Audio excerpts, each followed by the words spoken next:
കുടുംബത്തിനും മക്കൾക്ക് വേണ്ടി സ്പോൺസർ ചെയ്ത ഉംറയും അതോടനുബന്ധിച്ചിട്ടുള്ള പ്രൗഢഗംഭീരമായ സ്വീകരണ പരിപാടിയും നമ്മൾ ആരംഭിക്കുകയാണ്.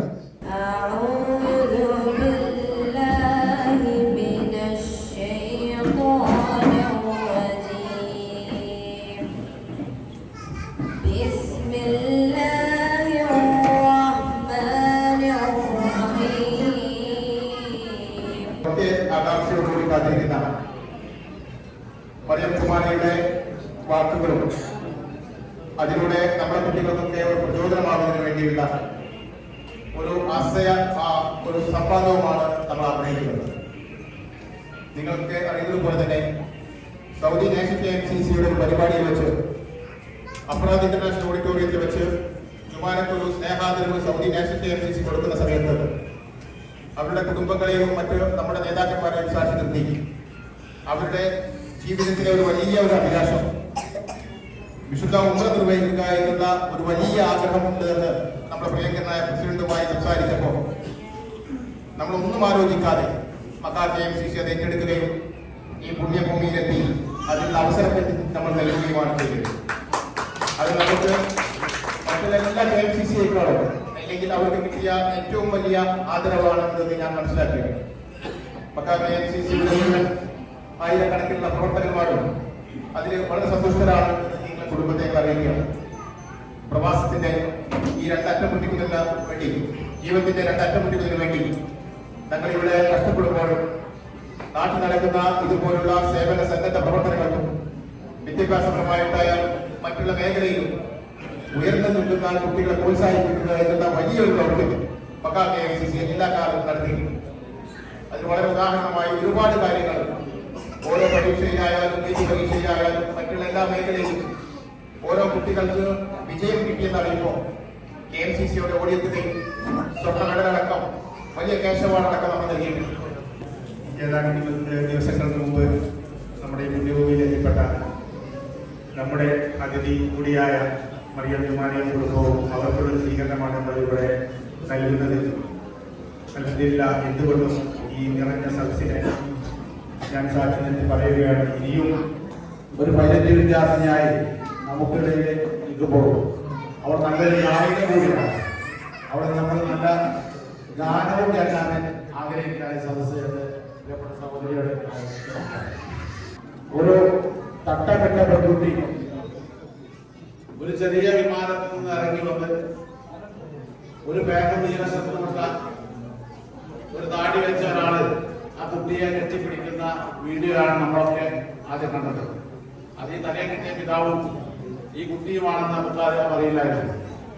പിന്നീടാണ് നമ്മുടെ നാട്ടുകാർ ഒട്ടുമിക്ക ആളുകളും അവരെ പ്രശംസിക്കുകയും ആദരിക്കുകയും അവർക്ക് വേണ്ട എല്ലാ സ്നേഹവാദങ്ങളും നൽകുകയും ചെയ്തപ്പോൾ സൗദി KMCC നാട്ടിൽ വെച്ച് ഒരു സ്വീകരണം നടത്തിയത്.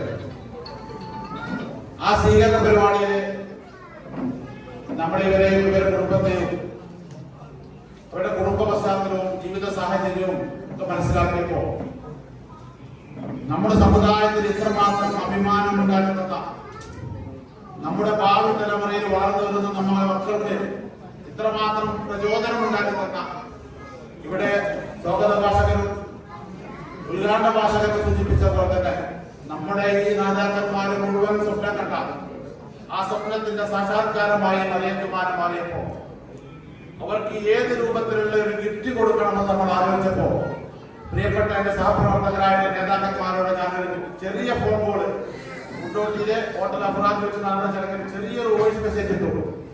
മറിയം ജുമാനയും കുടുംബവും ഇപ്പൊ നമ്മൾ നാഷണൽ KMCC നടത്തുന്ന പ്രോഗ്രാമുണ്ട്, നമ്മൾ അവർക്ക് ഒരു ഉംറ ഓഫർ ചെയ്താലോ, അങ്ങനെ ഒരു സർപ്രൈസ് ഗിഫ്റ്റ് കൊടുത്താലോ എന്ന് ചോദിച്ചപ്പോ ഒരാൾ പോലും നമുക്ക് പറയാതെ എല്ലാവരും 5 മിനിറ്റ് കൊണ്ട് ഓക്കെ പറഞ്ഞപ്പോ ആ സദസ്സിൽ വെച്ച് അപ്രതീക്ഷിതമായി നമ്മളിവർക്ക് നൽകിയ ഒരു ഗിഫ്റ്റാണ് ഈ ഉംറ തീർത്ഥാടനം അനുഗ്രഹമാണ്.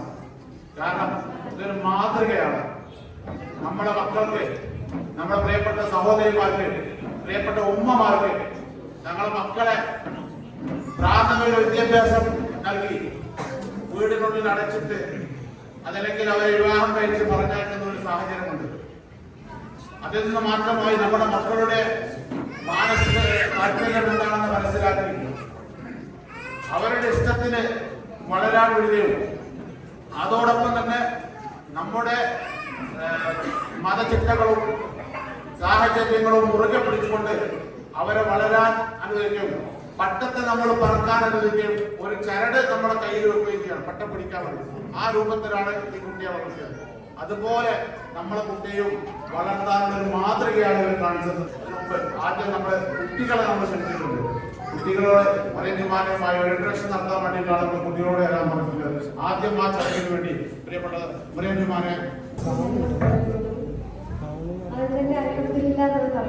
കാരണം ഈ ഒരു പുണ്യമാകുന്ന സ്ഥലത്ത് എത്തുമെന്ന് വിചാരിച്ചിട്ടില്ല. അതും ഈ ഒരു പ്രായത്തിൽ നിങ്ങളുടെ മുന്നിൽ കാണാൻ സാധിച്ചതിൽ ഏറ്റവും കൂടുതൽ ഞാൻ എന്താ പറയാ നന്ദി പറയുന്നത് നിങ്ങളെ KMCC നേതാക്കന്മാരോടാണ്. പ്രത്യേകിച്ച് പറയുന്നത് മക്കൾക്ക് ഇറങ്ങുന്നുണ്ട്. അതെല്ലാവരുടെ ആഗ്രഹമാണല്ലോ. ഇത്രയും ചെറുപ്രായത്തിൽ എൻ്റെ ആഗ്രഹം എന്ന് പറഞ്ഞാൽ ജോലി കിട്ടിയിട്ട് ആ ഒരു വയസ്സിനോട് ഹജ്ജ് മുമ്പിൽ ചെയ്യാനോ എന്നുള്ള ഒരു ധൈര്യം എനിക്കുണ്ടായിരുന്നു. പക്ഷെ ഇത്രയും ചെറിയ പ്രായത്തിൽ ഞാൻ കൂടെ വിചാരിച്ചിട്ടില്ല. എനിക്ക് കുറെ മൊമെന്റും കാര്യമൊക്കെ കിട്ടിയിട്ടുണ്ട്. പക്ഷെ എല്ലാവരും മൊമെന്റും കാര്യങ്ങളൊക്കെ തന്നപ്പോൾ മക്കൾ KMCC തന്നത് ഇങ്ങനെ ഉംറ നിർവഹിക്കേണ്ട ഒരു ജോലിയാണ് തന്നത്. അത് ഞാൻ അത്രയും കടപ്പാട് എനിക്കുണ്ട് ഈ മക്കൾ KMCCനോട്. എത്ര നന്ദി വന്നാലും എനിക്ക് തീരില്ല. ഞാൻ ആദ്യമായിട്ടാണ് എൻ്റെ ജീവിതത്തിൽ ഉംറ ചെയ്തത്. ഉമ്മയും ഉപ്പയും ആദ്യമായിട്ടാണ്. പിന്നെ ഉപ്പ 10 കൊല്ലം മുന്നേ ഒരു പ്രാവശ്യം ഉംറ ചെയ്തിട്ടുണ്ടായിരുന്നു. അപ്പോൾ അവർക്ക് എല്ലാവർക്കും സന്തോഷമുണ്ട്. എനിക്കും വളരെയധികം സന്തോഷമുണ്ട്. പിന്നെ നിങ്ങൾ കാണാൻ സാധിച്ചതിലും ഈ ഒരു രീതിയിലും നല്ല സന്തോഷമുണ്ട്. എനിക്ക് 10 മാസം തുടങ്ങിയ ഒരു ആഗ്രഹമാണ് പൈലറ്റ് ആകുമെന്ന് അറിയുന്നത്. അതിന് മുന്നേ പല ആഗ്രഹങ്ങളുണ്ടെങ്കിലും ഈ ഒരു പാഷൻ, അതായത് ഞാൻ 9th വരെ എന്താവണം എന്നുള്ള കൺഫ്യൂഷനിലായിരുന്നു. ഒരു സ്പെസിഫിക് ആയിട്ടുള്ള ഒരു അംബീഷൻ മാത്രമേ പൈലറ്റ് ആകാൻ പറ്റുള്ളൂ എന്നായിരുന്നു. അപ്പം ബേസിക്കലി ഇങ്ങനെ പൈസ വേണം, പഠിക്കും വേണം. അപ്പൊ എന്നെ കൊണ്ട് പഠിക്കാൻ സാധിക്കുന്നുള്ള മൈൻഡ് എനിക്കുണ്ടായിരുന്നു. പക്ഷെ ഫാമിലി കൊണ്ട് ഈ ഒരു എക്സ്പെൻസ് കാര്യങ്ങൾ താങ്ങാൻ പറ്റുമോ എന്ന് എനിക്ക് നല്ല ഡൗട്ട് ഉണ്ടായിരുന്നു. കാരണം എനിക്കിപ്പോൾ ഒരു ഉസ്താദാണ്. ഉസ്താദിന്റെ സാലറി നിങ്ങൾക്ക് എല്ലാവർക്കും ചോദിച്ചാൽ അറിയാലോ. പിന്നെ ഉമ്മ ഇങ്ങനെ ഹൗസ് വൈഫാണ്. അതുകൊണ്ട് തന്നെ വേറെ ചെലവ് കാര്യങ്ങളൊന്നുമില്ല. പിന്നെ 5 മക്കളാണ്. അതിൽ വലിയ സിസിനെ കല്യാണം കഴിച്ചു. +2 കല്യാണം കഴിച്ചു. അപ്പോൾ പിന്നെ അവളിപ്പോൾ ഡിസ്റ്റന്റ് ആയിട്ട് ഡിഗ്രി കാര്യങ്ങളൊക്കെ ചെയ്യുന്നുണ്ട്. അപ്പോൾ പിന്നെ രണ്ടാമത്തെ സിസ്റ്റർ, രണ്ടാമത്തെ ബ്രദറാണ്. അവരിപ്പോൾ ടെക്നീഷ്യനായിട്ട് വർക്ക് ചെയ്യാൻ തുടങ്ങിയിട്ടേ ഉള്ളൂ. ഞാൻ റിനോൾട്ടിൻ്റെ ഒരു കമ്പനിയിൽ ഓട്ടോമൊബൈൽ എഞ്ചിനീയർ പഠിപ്പിച്ചപ്പോൾ MBBS പഠിപ്പിച്ചപ്പോൾ ഞാൻ ഒരു കാര്യം ആലോചിച്ചിരുന്നു. അവൾ ഡോക്ടറിന് പഠിക്കുകയാണല്ലോ, ഇനിയിപ്പോൾ എനിക്ക് ഇങ്ങനെ പയറ്റാൻ പറ്റും എന്നുള്ള ആ ഒരു ചിന്തയൊക്കെ ഉണ്ടായിരുന്നു. അത് ഞാൻ ഉമ്മയോട് ഞാൻ പറഞ്ഞിട്ടില്ല, ഞാൻ ആരോട് പറഞ്ഞിട്ടില്ല. എനിക്ക് നല്ല ഒരു വിഷമം ഉണ്ടായിരുന്നു. പക്ഷെ എന്നാലും അവിടെ ഒരു എത്തിപ്പെടട്ടെ എന്നുള്ള ഒരു സന്തോഷം ഉണ്ടായിരുന്നു. അപ്പം എനിക്കിങ്ങനെ നല്ല ഡൗട്ട് ഉണ്ടായിരുന്നു. പക്ഷെ ഉമ്മ എന്നാലും ഞാൻ പയറ്റാവെന്ന് പറഞ്ഞപ്പോഴും ഉമ്മ പറഞ്ഞെങ്കിൽ നല്ലോണം പഠിക്കാം. ഞാൻ എന്നെ കൊണ്ട് കഴിയുന്ന രീതിയിൽ ഞാൻ പഠിച്ചു. അൽഹംദുലില്ലാ +1 +2 10ാം ക്ലാസ്സിലൊക്കെ അത്യാവശ്യം മാർക്ക് വാങ്ങി. അതിനുശേഷം ഉമ്മ പറഞ്ഞു ഇങ്ങനെ തിയറി അക്കാഡമി നോക്കിയാലോ. അതായത് എൻ്റെ നാട് മലപ്പുറം ജില്ലയിലെ കൊണ്ടോട്ടിയിലാണ്. കരിപ്പൂരിൻ്റെ അടുത്ത് തന്നെയാണ് മൊറയൂർ എന്ന് പറഞ്ഞ സ്ഥലത്ത്. അപ്പോൾ മൊറയൂരിൽ തന്നെ വേറൊരു സിറ്റിൽ, അതായത് കൊമേഴ്ഷ്യൽ ലൈസൻസ് ഉള്ള ഒരു പൈലറ്റ് ഉണ്ടായിരുന്നു. അപ്പം അവരോട് കാര്യങ്ങളൊക്കെ ചോദിച്ചപ്പോൾ ഡീറ്റെയിൽസ് ആയിട്ടുള്ള കാര്യങ്ങളൊക്കെ പറഞ്ഞു. അപ്പോൾ ഇങ്ങനെ തിയറി അക്കാഡമി ഉണ്ട് കോഴിക്കോട്. അപ്പോൾ അവിടെ തിയറി കംപ്ലീറ്റ് ചെയ്തു അങ്ങനെ പറഞ്ഞു. അപ്പം ഇതിന്റെ എക്സ്പെൻസ് കാര്യങ്ങളും എത്ര എന്ന് എനിക്ക് അറിയാം, അത്യാവശ്യം ഉണ്ടെന്ന് എനിക്കറിയാം. എന്നാലും പാരൻസിന് അല്ലാതെ അറിയുന്നില്ല. അപ്പം അങ്ങനെ തിയറി അക്കാഡമിയിൽ പോയപ്പോൾ പാരൻസ് അവിടുത്തെ മെന്ററിനോട് ചോദിച്ചു എങ്ങനെ എക്സ്പെൻസും കാര്യങ്ങളൊക്കെ ഇത്ര വരുന്നുണ്ടല്ലോ, വേറെ എന്തെങ്കിലും ഇങ്ങനെ ഹെൽപ്പ് ചെയ്യാനുള്ള എന്തെങ്കിലും ഓപ്ഷൻസോ സ്കോളർഷിപ്പ് എന്തെങ്കിലും ഉണ്ടോ ചോദിച്ചു. അപ്പോൾ ആ ഒരു സമയത്ത് എൻ്റെ മെന്റർ എന്താ പറഞ്ഞു വെച്ചാൽ സ്പോൺസർഷിപ്പായിട്ട് അങ്ങനെ അത്യാവശ്യം പഠിക്കുന്ന കുട്ടികളെ ഏറ്റെടുക്കുന്നുണ്ടെന്ന് പറഞ്ഞിട്ടുണ്ടായിരുന്നു. ആ ഒരു രീതിയിലാണ് ഞാൻ തിയറി അക്കാഡമി ജോയിൻ ചെയ്യുന്നത്. പിന്നെ ഇത് കംപ്ലീറ്റ് ചെയ്യാലോ എന്നുള്ള ആ ഒരു ഇതുണ്ടായിരുന്നില്ല. അപ്പൊ അങ്ങനെ തിയറി അക്കാഡമി ജോയിൻ ചെയ്ത് കഴിഞ്ഞപ്പോഴാണ് എനിക്ക് ആരോഗ്യമായിട്ട് പ്രശ്നങ്ങൾ വന്നു. അപ്പം അതിനുശേഷം പിന്നെ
മാത്രമേ ഉള്ളൂ. കാരണം ഉപ്പൊക്കെ മാത്രമേ ജോലിയുള്ളൂ. പിന്നെ ഇക്കൊക്കെ തുടങ്ങിയിട്ടേ ഉള്ളൂ. അപ്പോൾ ആ രീതിയിൽ തന്നെ മിഡിൽ ക്ലാസ്സിന് കുറച്ച് താഴെയാണ്. പിന്നെ ഉപ്പ് സ്ഥലമാണ്. പിന്നെ വിജാബ് ഇട്ടൊരു കുട്ടി അത് +2 കഴിഞ്ഞ് നേരെ ജോയിൻ ചെയ്തതാണ്. അപ്പോൾ 19 വയസ്സ്. അതൊക്കെ ആയതുകൊണ്ടാണ് ഞാൻ അത്ര പോപ്പുലർ ആയത്. ഞാനൊരു ഇന്റർവ്യൂ ഒരാൾ ചോദിച്ചു, അത് ബുള്ളറ്റ്മാൻ ചോദിച്ചു, ഞാൻ ഇന്റർവ്യൂ എടുക്കാനോ ചോദിച്ചിട്ട് ഞാൻ ഇന്റർവ്യൂ കാര്യങ്ങളൊക്കെ CPL കിട്ടിക്കഴിഞ്ഞിട്ട് മതിയല്ലോ, ലൈസൻസ് കിട്ടിക്കഴിഞ്ഞിട്ട് മതിയല്ലോ എന്ന് ചോദിച്ചു. അപ്പോൾ ഉമ്മ പറഞ്ഞ് മറ്റുള്ള കുട്ടികൾ മാത്രമാണ് നമ്മൾ ഇവിടെ ഇപ്പം ഇങ്ങനെ കാണാനും സാധിച്ചത്. പിന്നെ ഇതാണ് എൻ്റെ സ്റ്റോറി. ഞാൻ കംപ്ലീറ്റ്ലി പറഞ്ഞിട്ടുണ്ട്. ഇനി എനിക്ക് 200 മണിക്കൂർ കംപ്ലീറ്റ് ചെയ്യാനുണ്ട്. അതിൽ 11 മണിക്കൂർ 15 മിനിറ്റ് ഞാൻ കംപ്ലീറ്റ് ചെയ്തിട്ടുള്ളൂ. ഇനി ഇത് കണ്ടിന്യൂസ്ലി ഇത്ര ഹവേഴ്സ് കംപ്ലീറ്റ് ചെയ്യുക ലൈസൻസ് കിട്ടിയതിന് ശേഷം. പിന്നെയും വേറൊരു മെത്തേഡ് ടൈപ്പ് റൈറ്റിംഗ് ആണ്. അതൊരു എയർക്രാഫ്റ്റ് സർട്ടിഫിക്കേഷൻ ആണ്. അതായത് 200 മണിക്കൂർ നമ്മൾ ചെറിയ ഫ്ലൈറ്റ്സ് ആണ് ഓടിക്കുന്നത്. അതിൽ 185 മണിക്കൂർ സിംഗിൾ എഞ്ചിൻ എയർക്രാഫ്റ്റും ബാക്കി 15 hours മൾട്ടി എഞ്ചിൻ എയർക്രാഫ്റ്റും. അത് കഴിഞ്ഞിട്ട് നമ്മൾ പാസഞ്ചർ എയർക്രാഫ്റ്റ് എന്ന് പറയുമ്പോൾ അത് കുറച്ചുകൂടെ വാസ്റ്റാണ്. കോക്പിറ്റൊക്കെ കുറച്ചുകൂടെ വാസ്റ്റാണ്. കുറേ സിസ്റ്റംസ് കാര്യങ്ങളൊക്കെ ഉണ്ട്. അപ്പോൾ അതിന് വേണ്ടിയിട്ടാണ് പിന്നെ ടൈപ്പ് റൈറ്റിംഗ് നമ്മുടെ ഓപ്ഷൻ ഉണ്ട്. അതിന് 15 to 20 lakhs ആവും. CPL almost 50 lakhs. അതായത് എൻ്റെ അക്കാഡമിയിൽ വരുന്ന 43,20,000 ആണ്. അത് ഞാൻ ബേസിക്കലി ഞാൻ തന്നെ അന്വേഷിച്ച് കണ്ടുപിടിച്ചൊരു ഫ്ലൈങ് സ്കൂളാണ്. ഞാൻ ആദ്യം തന്നെ നോക്കിയത് പഠിച്ചതാണ്. കുറച്ചുകൂടി ചീപ്പായിട്ടുള്ള ഇപ്പം ഞാൻ തിയറി പഠിച്ച് അക്കാദമി തന്നെ ഫ്ലൈങ് പ്രൊവൈഡ് ചെയ്യുന്നുണ്ട്. അതായത് വേറെ കുറേ എൻ്റെ കൂടെയുള്ള കുട്ടികളൊക്കെ കൂടുതൽ സെർബിയയിലൊക്കെ പോയിട്ടുണ്ട്. സെർബിയ, സൗത്ത് ആഫ്രിക്കയിലൊക്കെ പോയിട്ടുണ്ട്. അപ്പോൾ സെർബിയൊക്കെ പോവാൻ എനിക്ക് അന്ന് 53 ലക്ഷം ഉണ്ടെന്നുണ്ടെങ്കിൽ എനിക്ക് സെർബിയ പോകാമായിരുന്നു. പക്ഷെ അത്രയും എക്സ്പെൻസും പിന്നെ പുറംനാടെന്ന് പറയുമ്പോൾ അക്കോമഡേഷൻ കൂടുതലാണ്, ലിവിങ് അക്കോമഡേഷൻ കൂടുതലാണ്. അപ്പോൾ ആ ഒരു തോന്നൊക്കെ ഞാൻ ഇന്ത്യയിലൊക്കെ പോകാം അങ്ങനെ വിചാരിച്ചത്. അങ്ങനെയാണ് ഇന്ത്യ ചൂസ് ചെയ്തത്. ഇന്ത്യ ചൂസ് ചെയ്തപ്പോൾ കുറേ ആൾക്കാരോട് ഞാൻ അന്വേഷിച്ചു ഏതൊക്കെ ഫ്ലൈങ് സ്കൂൾസ് അതെല്ലാം. അങ്ങനെ ഞാൻ തന്നെ സ്വന്തം അന്വേഷിച്ച് ഉള്ള എക്സ്പെൻസും കാര്യങ്ങളൊക്കെ നോക്കി പിന്നെ അവിടെ പോയി. ഞാൻ തന്നെയാണ് പോകുന്നത്. ഞാൻ പിന്നെ ഇപ്പോൾ പള്ളിയിലാണ്. ഇപ്പാണെങ്കിലോ അധികം ലീവ് എടുക്കാനൊന്നും പറ്റില്ല. അപ്പം അതുകൊണ്ടൊക്കെ ഞാനും മാത്രമാണ് ഇതിൽ ജോലി സ്റ്റാർട്ട് ചെയ്തത്. അങ്ങനെ മധ്യപ്രദേശിലും മഹാരാഷ്ട്രയിലൊക്കെ പോയി സ്കൂൾസൊക്കെ കണ്ടു. അവിടെ പോയിട്ട് എക്സാം എഴുതി അതിനുശേഷം ഫ്ലൈറ്റ് സ്റ്റാർട്ട് ചെയ്യുന്നു. നമുക്കില്ല, ഇപ്പോൾ കുഴപ്പമില്ല. മക്കൾക്ക് MCC ഒരുപാട് നന്ദിയുണ്ട്. Thank you. ഇതിൽ ഫിസിക്സ് മാത്സ് എന്ന് പറഞ്ഞ സെപ്പറേറ്റ് സബ്ജക്ട്സ് ഒന്നുമല്ല. ഇപ്പോൾ +1 +2 അതിൻ്റെ മുന്നേ KHS-ലൊക്കെ ഫിസിക്സ് മാത്സ് സെപ്പറേറ്റ് സബ്ജക്റ്റ് ആണ്. പക്ഷെ നമ്മളിതിൽ ആ സബ്ജക്റ്റ് യൂസ് ചെയ്തിട്ട് വേറൊരു സബ്ജക്റ്റ് തുടങ്ങുകയാണ്. അതായത് കാൽക്കുലേഷൻസും കാര്യങ്ങളൊക്കെ യൂസ് ചെയ്തിട്ട് വേറൊരു സബ്ജക്റ്റ് തന്നെ തുടങ്ങുകയാണ്. അപ്പോൾ ഫിസിക്സും മാത്സും ആണ് ഇതിന് വേണ്ടത്. പിന്നെ ലാൻഡിങ്ങും എമർജൻസി ലാൻഡിങ്ങും തമ്മിലുള്ള വ്യത്യാസം എന്താ? ക്രോസ്വിംഗ് ലാൻഡിംഗ് എന്ന് പറയുന്നത് വിൻഡാണ്. അതായത് നമ്മൾ ഇതിപ്പോൾ എയർക്രാഫ്റ്റ് ഓക്കെ, ഇത് എയർക്രാഫ്റ്റ് ആണെന്നുണ്ടെങ്കിൽ ഇതിൻ്റെ ഇപ്പുറത്തുനിന്നും വിൻഡ് വരാം, ഇതിൻ്റെ അപ്പുറത്തുനിന്നൊക്കെ വിൻഡ് വരാം. ഇപ്പം ക്രോസ്വിംഗ് അതായത് റഡറും എലവേറ്ററാണ് യൂസ് ചെയ്യുന്നത്. അത് കുറച്ച് ഈ രീതിയിലോട്ട് ചേർന്ന് മനസ്സിലാവും. അപ്പോൾ പിന്നെ എമർജൻസി ലാൻഡിംഗ് എന്ന് പറയുമ്പോൾ മെയിൻലി ഇപ്പോൾ എൻജിൻ ഫെയിലർ ആയിരുന്നു വിചാരിക്കും. ഇപ്പോൾ പാസഞ്ചർ എയർക്രാഫ്റ്റ് ആണെന്നുണ്ടെങ്കിൽ മൾട്ടി എഞ്ചിൻ 2 എഞ്ചിനുള്ള എയർക്രാഫ്റ്റ് ഉണ്ടാവുമല്ലോ. അപ്പോൾ അതിലിപ്പോൾ ഒരു എഞ്ചിൻ കേടായി വിചാരിക്കും. അപ്പോൾ മറ്റേ എഞ്ചിൻ വർക്ക് ചെയ്യുന്നുണ്ട്. അപ്പോൾ നമ്മൾ എമർജൻസി ലാൻഡിംഗ് ചെയ്യും. ഇപ്പോൾ 2 എഞ്ചിനും പോയി. ഇനിയിപ്പോൾ ഒരു കടയുടെ മുകളിലാണ് വിചാരിക്കുന്നത്, 2 എഞ്ചിനും എമർജൻസി ലാൻഡിംഗ് ചെയ്യും. പിന്നെ ബേർഡ്സ് നെക്കൊക്കെ വന്നാൽ അങ്ങനെയാണ് എഞ്ചിൻ കേടുവരിക. പിന്നെ കോക്പിറ്റിലെ ഗ്ലാസ് ഉണ്ടല്ലോ, അതിനൊക്കെ ക്രാക്സ് കാര്യങ്ങളൊക്കെ വന്നാൽ പെട്ടെന്ന് എമർജൻസി ലാൻഡിംഗ് ചെയ്യും. അതായത് എന്തെങ്കിലും ചെറിയ പ്രശ്നങ്ങൾ ഉണ്ടെങ്കിൽ എമർജൻസി ലാൻഡിംഗ് ചെയ്യും.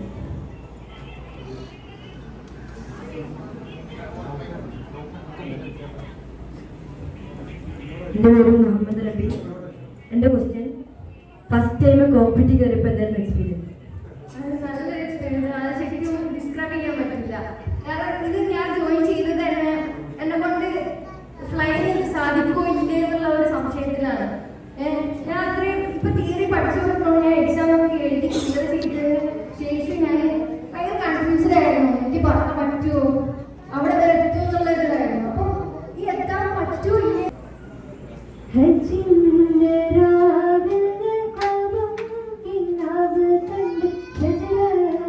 പൂത്ത സുവർഗ പിൻവാതി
19 വയസ്സൊന്നും തോന്നുന്നില്ല ശരിക്കും.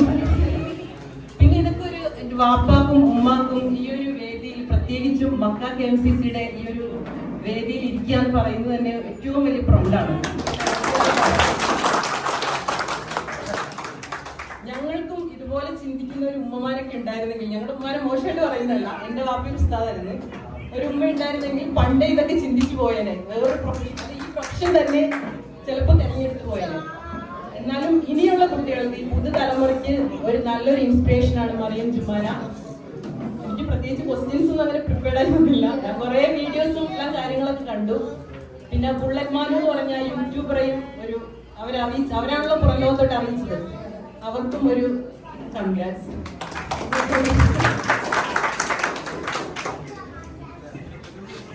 ഇവിടെ സൂചിപ്പിക്കപ്പെട്ടതുപോലെ മറിയം ജുമാനയുടെ വിജയത്തിന്റെ പിറകിലെ ഏറ്റവും വലിയ കരുത്തുറ്റ മുഖം മറിയം ജുമാനയുടെ പ്രിയപ്പെട്ട പിതാവ്, അദ്ദേഹം നമ്മോട് സംസാരിക്കുന്നു. ആദരവും ക്ഷണിക്കുന്നു. കാളവണ്ടിയും സൈക്കിളും മാത്രം ഉപയോഗിച്ചിരുന്ന നമ്മുടെ കേരളക്കാർ ചിതറിപ്പായുന്ന കാറുകൾ ഓട്ടാൻ തുടങ്ങിയത് ഈ പ്രവാസികളിലൂടെയാണ് എന്ന് ഞാൻ ഓർമ്മപ്പെടുത്തുകയാണ്. ഇടവഴികൾക്ക് പകരം വിശാലമായ റോഡുകൾ നമ്മുടെ നാട്ടിലുണ്ടായതും അതിന് കാരണക്കാര് പ്രവാസികൾ തന്നെയാണ്. കൊച്ചു മദ്രസകൾക്കും ചെറിയ സ്കൂളുകളൊക്കെ ഇന്ന് അതിസുന്ദരമായ കലാലയങ്ങളാവാനുള്ള കാരണക്കാരും പ്രവാസികളാണ് എന്ന് ഞാൻ ഓർമ്മപ്പെടുത്തുകയാണ്. ചുരുക്കത്തിൽ കാട് നിറഞ്ഞിരുന്ന, വെളിച്ചമില്ലാതിരുന്ന, ശോഭയില്ലായിരുന്ന നമ്മുടെ കേരള നാടിനെ സുന്ദര നാടാക്കാൻ ഏറ്റവും കൂടുതൽ പരിശ്രമിച്ചത് നാടും വീടും ഉപേക്ഷിച്ച് സ്വന്തത്തിന് മാത്രമല്ല, തന്റെ കുടുംബത്തിന് മാത്രമല്ല, തന്റെ നാട്ടുകാരെ മുഴുവനും, സമൂഹത്തെ മുഴുവനും പരിവർത്തിപ്പിക്കാൻ വേണ്ടിയാണ് എന്റെ പ്രവാസികൾ മലയാള നാട്ടിൽ നിന്നും ഈ അറബ് നാട്ടിലെ അൽഹംദുലില്ലാഹ് മണ്ണ് സുന്ദരമാക്കിയാൽ മാത്രം പോരാ, വിണ്ണും സുന്ദരമാക്കണം. അതിനുള്ള തുടക്കമാവട്ടെ മറിയം ജുമാനയുടെ വിജയം. ആ നിലക്കാണ് നിങ്ങൾ എല്ലാവരും അതിനെ കാണുന്നത് എന്ന് നിങ്ങളെപ്പോലെ മാതാപിതാക്കളായ ഞങ്ങളോട് സന്തോഷിക്കുകയാണ്. അൽഹംദുലില്ലാഹ് സുരക്ഷിതമായി ജീവിക്കുകയും സുരക്ഷിതമായി കലാലയങ്ങളിൽ പഠിക്കുകയും ചെയ്യുന്നവരാണ് പ്രവാസികളുടെ മക്കളായ നിങ്ങൾ. നമ്മുടെ നാട്ടിലൊക്കെ കോളേജുകളിലൊക്കെ പരുന്തുകൾ റാഞ്ചുന്ന കോഴിക്കുഞ്ഞുങ്ങളായിട്ടാണ് നമ്മുടെ പെൺകുട്ടികൾ മാറുന്നത്. പരുന്തുകൾ എപ്പോഴും റാഞ്ചിക്കളയാൻ കാത്തിരിക്കുന്ന അവസ്ഥ കോഴിക്കുഞ്ഞുങ്ങളാകാതെ പരുന്തുകളായി മാറാൻ പ്രവാസികളായ എന്റെ പ്രിയപ്പെട്ട സഹോദരിമാർക്ക് സാധിക്കും. അതിനൊരു വഴികാട്ടിയായി മറിയം ജുമാനയെ നിങ്ങൾ ക്ഷണിച്ചതിൽ, അവരുടെ മാതാപിതാക്കളായി ഞങ്ങളെ ക്ഷണിച്ചതിലും ഞങ്ങൾ വളരെ നിങ്ങളോട് നന്ദി പറയാൻ ഞങ്ങൾക്ക് വാക്കുകളില്ല. അത് നന്ദി വാക്കുകളിൽ ഒതുങ്ങുകയുമില്ല. പടച്ചറപ്പ് നിങ്ങൾക്ക് അത് മതിയായ പ്രതിഫലം എല്ലാ മേഖലയിലും നൽകുമാറാകട്ടെ എന്ന് ആത്മാർത്ഥമായി ഹൃദയാന്തരാളത്തിൽ നിന്നും പ്രാർത്ഥിക്കുകയാണ്. മറിയം ജുമാന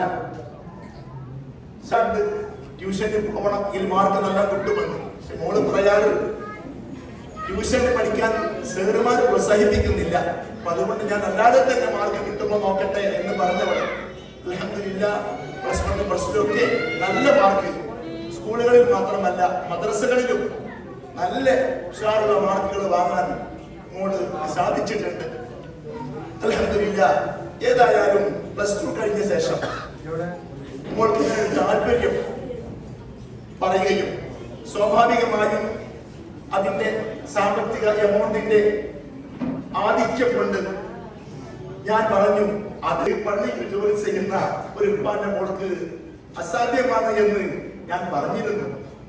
അപ്പോഴും ഉമ്മ അസാധ്യമെന്ന പദപ്രയോഗം നമ്മിലില്ല എന്ന് പറയുന്ന ഒരു സ്വഭാവമാണ് അന്ന് കാണിക്കുന്നത്.